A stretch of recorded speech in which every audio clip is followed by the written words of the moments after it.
Thanks for tuning in. My name is David Adams, and you are watching Occupy SLC News. The date is Tuesday, October the 11th, 2011. Before I get into today's topics, I would like to express that these are only my opinions and do not necessarily reflect the views or opinions of Occupy SLC or any other Occupy movements. I'll get into our main topics in just a moment, but first, there are a few updates. The Food Committee is asking for donations of reusable bowls, forks and spoons, coffee, and large propane tanks. Also, we are still in need of general donation items such as blankets, sleeping bags, non-cotton socks or liners, coats, and gloves. All donations can be directed to Deborah Wright at 801-230-9599. We will be holding a forum at Pioneer Park on Friday, October the 14th at 3 p.m. for local leaders and politicians to come and learn about what we're doing and why we are here. This is an opportunity for all members of the community to meet with members of our movement, to educate themselves and enjoy an afternoon with keynote speakers and entertainment. Occupy SLC would like to iterate that our community leaders have been invited not to speak, but for a chance to listen to the voice of the people. Our demand has been to regain our voice in the political system, and this movement is the first step of many in gaining that voice back. For more information about this event, you can contact Daniel Mace at occupyslcoutreach@gmail.com.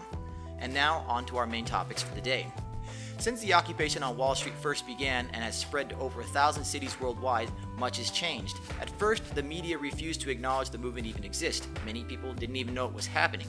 But what was once a media black hat has turned into a media circus, and at this point, I think it's safe to say that we've gained the attention of the entire globe. So now what?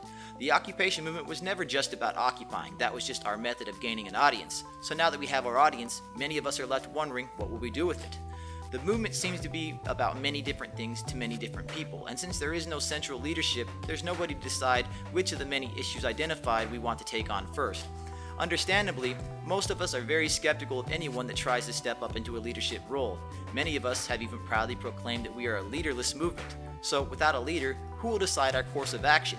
Presumably all of us through democratic process. But so far, the structure hasn't been set up in such a way to allow this process to happen in an organized manner. These demonstrations on our streets have served their purpose. We've made our voices heard, now it's time to go to work. Our numbers count for absolutely nothing if we are not putting them to good use. Each person should take on a specific task to bring about change and see it through to completion.